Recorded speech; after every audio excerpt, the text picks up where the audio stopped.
Donc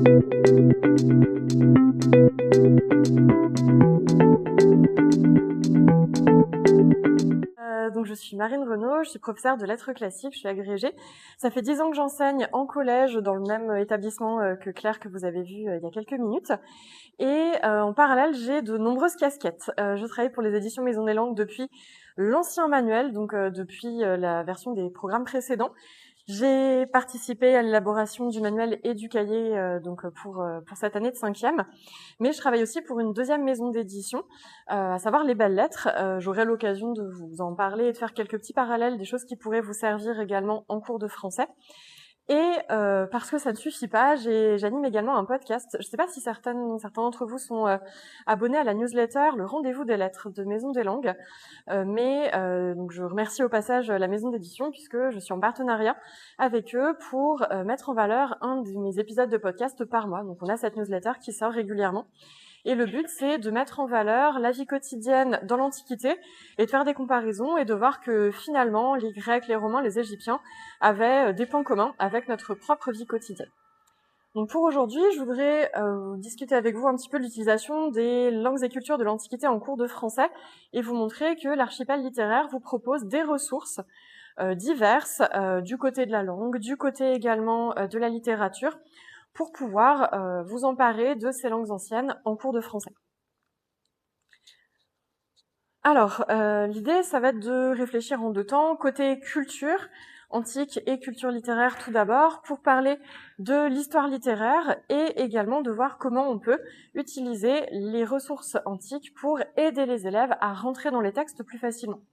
Dans un second temps, on parlera plutôt de la partie langue et grammaire, avec la question de la compréhension du fonctionnement de la langue, qui n'est pas toujours si évidente pour les élèves, et puis de la maîtrise de l'orthographe et du vocabulaire. Donc ça permet de faire un petit aperçu à la fois dans le manuel et dans le cahier des ressources à disposition.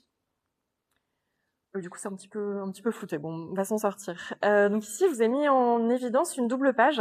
Ce sont les doubles pages de mise en contexte. Vous les avez dans le manuel au début de chaque grande entrée. Ici, c'est l'entrée devenir héros, héroïne, destin romanesque.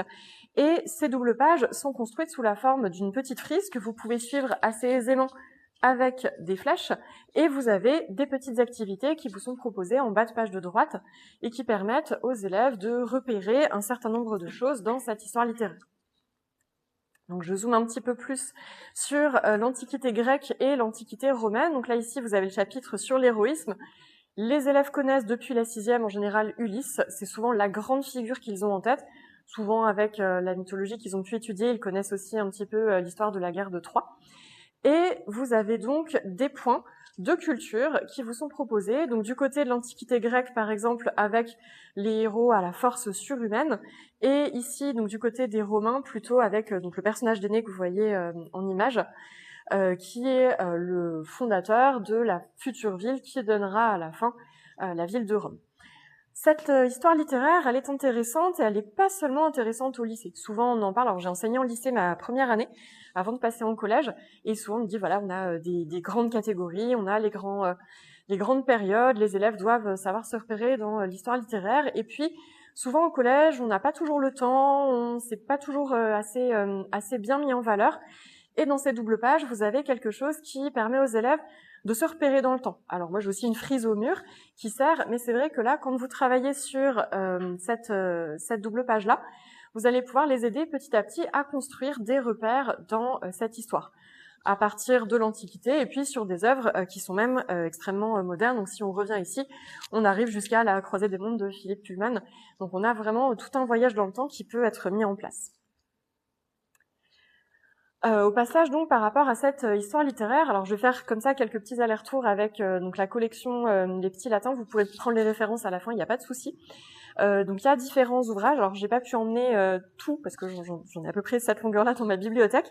Je vous ai apporté le premier tome du volume sur Énée. Énée, ça tombe bien, ça fait partie des textes qui sont dans le manuel.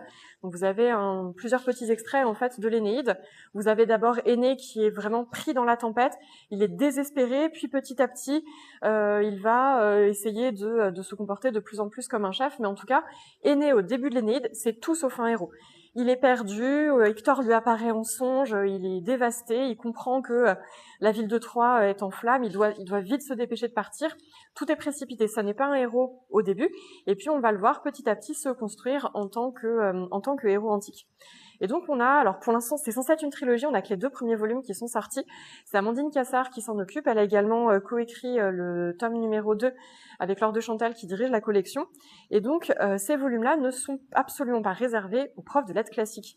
Vous avez certes un texte, si je prends la bonne page, qui va être en bilingue latin-français. Donc vous avez des pages de latin en page de gauche, la traduction française à droite. Tout est réécrit par les auteurs et les autrices, qui sont tous enseignants au collège, lycée ou à l'université. Et donc on va vous parler de ces héros. Vous pouvez tout à fait utiliser, c'est une des questions qui m'a été posée, mais vous pouvez utiliser ces textes en cours de français, en montrant le latin, pourquoi pas, et puis en travaillant aussi à partir du texte ici qui permet de contextualiser, pourquoi pas en introduction, avant l'étude d'un extrait peut-être de l'Énéide, mais ce sont des choses que vous pouvez faire assez facilement. Alors, autre façon de rentrer dans l'histoire littéraire, montrer que bien évidemment, nos auteurs n'ont pas toujours tout inventé. Alors souvent, ils me disent « Mais madame, Molière, c'est un copieur !» Oui, bon, peut-être pas tout à fait. Alors on rétablit un petit peu les choses, on leur parle de références. Molière, en plus, on a quand même cette source de Plaute qui est assez importante. Donc vous avez un texte extrait de la Marmite de Plaute qui a servi de base à l'Avare de Molière. Donc on peut aussi travailler à partir de cet texte antique, et vous avez ici une rubrique que vous allez pouvoir retrouver alors dans différents chapitres, qui est le clin d'œil antique. C'est une rubrique qui a été conçue pour ce manuel de 5e et qui a pour but d'aider les élèves et d'éclairer un petit peu la lecture du texte. Ça peut être fait en général avant de rentrer dans la lecture pour simplifier les choses. Et ici, vous allez trouver alors une petite référence au masque que les comédiens de Rome portaient, à la tenue qu'ils portaient, à la manière dont le théâtre s'organisait dans l'Antiquité. Et ça va permettre aux élèves de comprendre un petit peu la manière dont on va aussi représenter les choses sur scène avec Molière. Autre source, alors je reste dans la même période, mais autre source bien connue, donc les fables d'Ésope du côté du grec et de Phèdre du côté du latin. L'idée ici, c'est donc de replacer les fables dans leur contexte, et on fait découvrir pas seulement l'histoire, avec Plaute c'était le théâtre, mais là on va pouvoir aussi rentrer dans la langue, et ça permet aussi aux élèves de voir que ça vient d'un texte qui n'était pas écrit en français à la base. On peut aussi, du coup, parler un petit peu de cette réécriture que La Fontaine a faite, de voir aussi que nos fables, elles sont beaucoup plus longues, qu'elles sont versifiées, etc. Donc vous avez le texte d'Ésope en grec, et le texte d'Ésope en grec, et le texte de Phèdre en latin. Et ça, c'est une discussion que j'avais menée avec une inspectrice il y a quelques années, qui m'avait dit que c'était tout à fait bénéfique de montrer vraiment le texte dans la langue d'origine aux élèves pour qu'ils prennent conscience, en fait, de ce rapport avec les langues anciennes. Et donc, selon les rubriques que vous avez, donc là, vous avez des petites questions, et celles-ci portent un petit peu sur la question de la lecture, mais aussi, pourquoi pas, un petit peu de traduction. Il y a un côté un peu magique, en plus, si on part du côté du grec. Moi, clairement, quand je fais mes initiations et que les élèves commencent à repérer les lettres en grec, il y a toujours un aspect un petit peu ludique et fascinant. Donc, on va leur demander ici, par exemple, de prononcer le mot corbeau en grec. Alors, on a l'alphabet, on a la prononciation, et puis ça permet, de voir un petit peu d'où ça vient, et que notre corbeau et renard avec lesquels dont on a toujours entendu parler et qu'on nous rabâche depuis des années, finalement, ont des sources qui sont un petit peu différentes. Deuxième point, le fait d'entrer dans les textes plus facilement. Ici, j'ai voulu mettre en évidence quelque chose qui fait partie du manuel depuis la collection précédente, qu'on voit pas toujours, et qui, pour les avoir testés, est vraiment très bénéfique en classe. Ce sont les vidéos littéraires. Vous en avez plusieurs qui font partie du manuel. Il y en a une ici, il y en a une sur le chapitre Hunger Games également. Et ces vidéos vous permettent, alors là sous la forme du clin d'œil mythologique, de contextualiser le texte que vous allez étudier, parce que parfois, on n'est pas toujours expert, on ne connaît pas toujours par cœur l'Énéide. Même moi qui ai travaillé 2 années dessus en master, je la connais pas par cœur. Donc on va pouvoir avoir quelque chose de concis, de clair, en tout cas le plus possible, on l'espère, mais surtout de directement utilisable. Vous n'avez qu'à, dans votre version numérique du manuel, cliquer sur la vidéo en classe. Je le fais assez régulièrement, je l'ai fait sur Antigone notamment, pour les mises en scène, et vous avez des petites questions d'accompagnement. Pourquoi Énée est-il obligé de fuir Troie? Pour quelles raisons Junon va-t-elle s'opposer aux Troyens? Et qu'est-ce qu'une épopée et quelle forme prend-elle? Donc on peut aussi ici parler un petit peu du genre littéraire. Et avec ces vidéos, vous avez un démarrage d'activité qui vous permet ensuite de faire entrer tous les élèves plus facilement dans le texte. Le côté ludique de la vidéo, évidemment, va servir, mais surtout, c'est quelque chose qui sera plus facile d'accès, notamment avec des élèves qui vont avoir peut-être des difficultés de lecture ou d'autres difficultés. Quand ils sont face à un texte complet, parfois, ils abandonnent, ils n'ont pas forcément envie, alors que là, on va les aider et les accompagner dans cette découverte. On revient à nos clins d'œil antiques, donc vous avez parlé tout à l'heure déjà. Donc là, vous avez 2 clins d'œil que j'ai tirés du chapitre 10, donc sur Hunger Games. Ce clin d'œil, il va servir à s'approprier l'Antiquité et également à se construire des références. Que les élèves en 5e fassent du latin ou qu'ils n'en fassent pas, ce sont des choses qui font partie de la culture et avec lesquelles ils pourront ensuite créer tout un réseau de références. Je le dis suffisamment à mes latinistes quand on parle des sculptures dans les jardins, les 3/4 du temps, je me promène quelque part, je vois Énée avec son père Anchise sur les épaules, qui a les statuettes des dieux lards dans les mains et son fils Idule par la main. Donc ça, c'est des choses qu'on peut construire et puis ça fait toujours plaisir aussi aux élèves ensuite de retrouver des éléments qu'ils ont pu connaître grâce au cours. Il y a une petite fierté aussi de se dire « mais ça je connais, ça je l'ai vu, ça j'en ai entendu parler ». Donc là, vous avez 2 clins d'œil, j'ai essayé de les prendre assez différents. Donc le premier, celui autour de la déesse Diane, qui a inspiré le personnage de Katniss Everdeen dans Hunger Games, puisque c'est aussi une archère, une chasseresse comme Diane. On va essayer d'observer ses attributs. On a les flèches, le carquois, on va retrouver une posture très déterminée. On a la référence à la nature avec également son animal totem. Donc on va pouvoir essayer de comprendre un petit peu ce personnage de Katniss et comment est-ce qu'en tant qu'héroïne, elle va être représentée. Deuxième clin d'œil ici, celui plutôt au niveau de l'expression, donc Panem, puisque Panem c'est le nom de la ville dans laquelle se déroule l'univers Hunger Games. Ça fait référence bien sûr au fameux Panem et Circenses, donc du pain et des jeux, qui est une formule du satiriste Juvénal dans l'Antiquité. Et cette fois-ci, la question qu'on va poser n'est pas d'observer, de repérer des éléments sur la sculpture, ça va être plutôt de comprendre, selon vous, pourquoi Suzanne Collins a-t-elle choisi cette référence antique. Et donc là, on va pouvoir rentrer dans une deuxième étape de compréhension. On va essayer de comprendre. Alors, on a le pain. Très bien. Mon roman s'appelle Hunger Games. Hunger, la faim. Donc, on a déjà une référence là-dessus. Et puis, on a des personnages qui vont avoir une situation qui est particulièrement difficile, qui vont vivre dans une société, enfin, en tout cas dans Hunger Games, qui est totalitaire. Donc, on peut commencer petit à petit à créer des ponts. Et au fil des doubles pages dans ce chapitre, vous allez pouvoir construire tout un réseau de références antiques autour du roman. Moi, c'est mes latinistes de 3e, il y a 2 jours, mardi soir, qui m'ont posé des questions à propos d'Hunger Games. Je ne sais même plus le contexte, mais en tout cas, ils avaient tilté, alors que c'était même pas le travail qu'on était en train de mener, mais je sais plus de quoi je parlais. Mais en tout cas, ils m'ont dit, mais du coup, madame de Hunger Games, est-ce que telle chose, c'est cette référence ? Et donc, ça va leur permettre ensuite, peut-être, de relire l'œuvre ou de la revoir, de redécouvrir les choses et de se dire, ah tiens, il y a telle référence, on a un endroit dont on va essayer de s'échapper, enfin de sortir vivant, comme Thésée et le labyrinthe avec le Minotaure. On a exactement les mêmes principes qui vont pouvoir se construire au fur et à mesure. Alors, on va passer à la seconde partie, donc des langues anciennes au français, et tout d'abord la question du fonctionnement de la langue.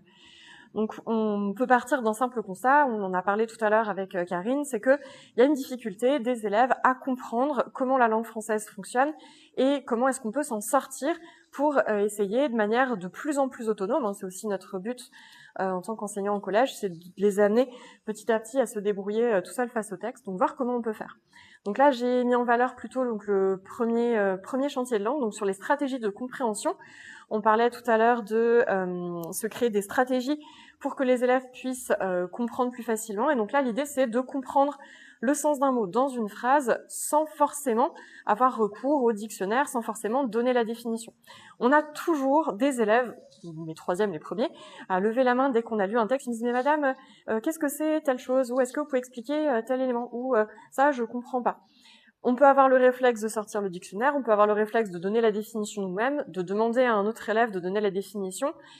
Et en fait, il y a d'autres techniques, il y a d'autres choses qu'on peut faire. Donc on peut passer par l'étymologie, alors il y a plusieurs façons, on peut parler des familles de mots aussi, mais qui vont servir pour les élèves à mieux comprendre ces mots. Donc si je prends ne serait-ce que le premier, donc pendant le tsunami, le village fut immédiatement submergé.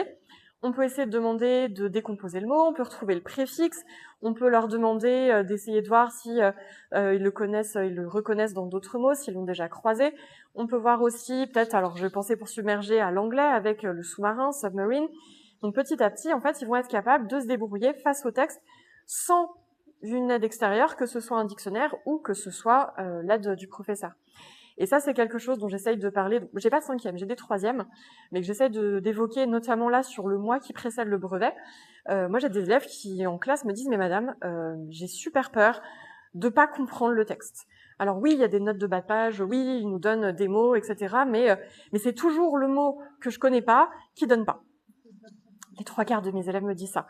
Bon, l'idée, c'est de les rassurer déjà et de leur dire qu'ils sont capables de s'en sortir et qu'il y a plein de moyens différents. Moi, j'ai la chance d'avoir certains de mes latinistes et hellénistes dans mes classes de français, mais même sur les élèves qui ne sont pas antiquisants, il y a des choses à développer, il y a des outils à leur proposer. Deuxième exemple que j'ai mis sur cette diapo-là, donc c'est un exemple tiré du cahier. Vous avez 2 exercices qui partent plutôt sur le grec, ceux-là, avec à la fois une réflexion sur la prononciation et puis aussi un petit peu sur l'orthographe, donc je parlerai juste après. Donc on a les mots qui sont issus du grec, donc on a archéologue, chorale, orchestre.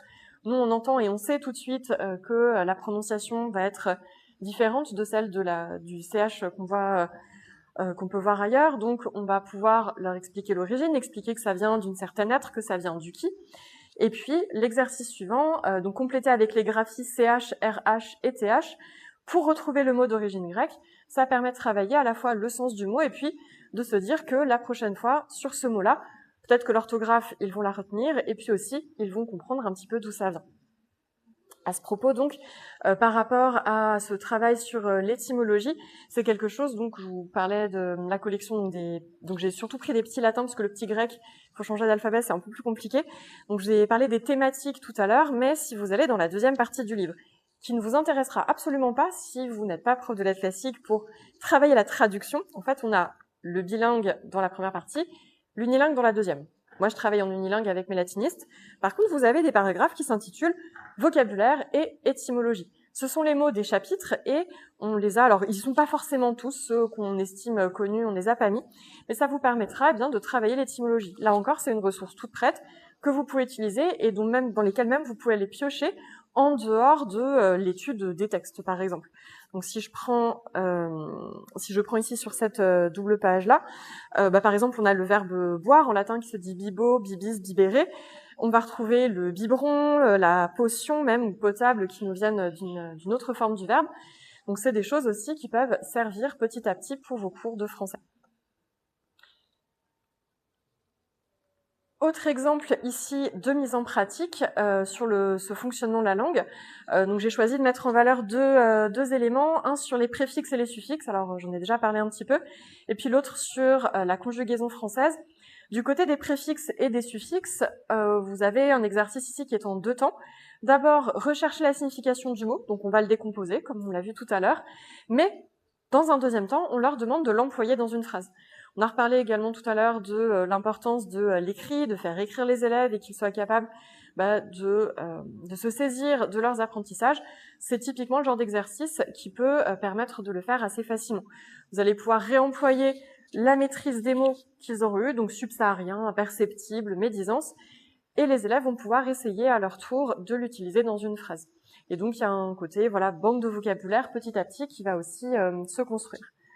L'exercice numéro 11, il me semblait particulièrement intéressant et par rapport même à une expérience personnelle. On est en plein dans la période des séances d'initiation pour les élèves de 6e pour qu'ils puissent faire éventuellement latin l'année prochaine.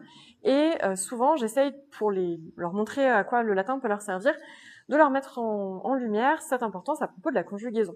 Alors en général, j'interroge les élèves, je leur dis « Est-ce que quelqu'un peut me donner le verbe être au présent de l'indicatif en français ?» Alors ils me récitent leur conjugaison qu'ils connaissent. Ensuite, je demande au passé simple. Souvent, ça coince un petit peu. Souvent, ils testent, ils essayent. Je leur dis non, c'est pas le bon temps, etc. On y arrive. On retrouve notre forme je fus, tu fus, il fut. Et je leur dis, mais pourquoi est-ce que là, j'ai je suis, tu es, il est? Déjà, ça, c'est absolument pas logique. Et pourquoi on est passé à je fus, tu fus, il fut? On me regarde, ils savent pas. Et donc, ils se demandent, mais oui, effectivement, d'où ça vient? Et quand tout à coup, je me mets à écrire au tableau, ne serait-ce que le présent, sum, es, est, sumus, esti, sunt, Ils me disent « Ah, mais c'est presque pareil, et puis il y a telle chose, et là, on change. » Et ensuite, le passé simple, fouille, fouisti, fouit, fouimous, fouistis, fouerunt. Et là, tout fait sens. Et c'est quelque chose qui, vraiment, dès la 6e, a un côté un petit peu fascinant. Ils se disent « Mais en fait, le français qui est irrégulier, qui a des difficultés, qui a des lettres muettes, en fait, ça vient de quelque part. Et donc, quand on comprend d'où ça vient, c'est déjà plus facile de l'écrire soi-même. » Donc là, l'exercice que vous avez porte sur les lettres muettes des terminaisons. Donc vous avez l'exemple en latin cantas, le verbe chanter, et puis donc en français tu chantes avec la terminaison s, et puis on peut tester donc avec wenis, dormis, etc. Et donc petit à petit les élèves vont être capables de mettre un peu de sens derrière cette conjugaison française qui n'est pas toujours finalement la plus simple. On va travailler, enfin vous allez travailler pour terminer l'après-midi sur les mots en réseau. Donc vous avez ici un bilan qui est présent à la fin du manuel et qui vous propose de travailler sur les mots sous la forme de corolle de vocabulaire. Donc on rappelle aux élèves que le sens des mots varie selon le contexte, mais que le sens d'un mot, le mot fonctionne jamais tout seul, mais qu'il va fonctionner en réseau avec tout un tas d'autres termes. Est-ce que vous pouvez me donner l'étymologie latine du verbe écrire? Scribo. Est-ce que vous connaissez? J'attendais les temps primitifs, je les ai eus, c'est parfait. Donc scribo, scribi, scribere, scripsi, scriptum, les temps primitifs en latin qui présentent en fait les différentes formes du verbe qui vont nous servir à conjuguer à tous les temps, à tous les modes. Donc on a le présent indicatif, la première personne, la deuxième personne, donc la terminaison générale, l'infinitif, le parfait qui est l'équivalent de notre passé simple, et puis le supin qui fait beaucoup rire les élèves au niveau du mot, mais qui sert à construire les participes, pour faire simple. Et donc on a ce scripsi, scriptum, les 3/4 du temps d'ailleurs le supin a donné beaucoup de choses en français. Alors dites-moi, quel mot de la même famille est-ce qu'on pourrait mettre dans notre corolle du verbe écrire? Scripteur, scribe, oui. Description, écritoire, donc on a tout un tas de possibilités. Du côté des synonymes maintenant, qu'est-ce qu'on pourrait employer? Si un élève veut varier son emploi du verbe écrire, qu'est-ce qu'il pourrait dire?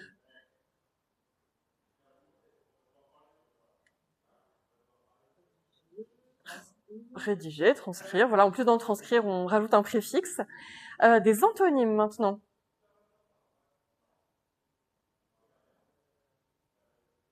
Les plus durs peut-être. Si on oppose l'écriture, les lettres à dessiner, pourquoi pas? On pourrait avoir effacé, gommé. Du côté du champ lexical d'écrire, qu'est-ce qu'on mettrait? Alors là, il y a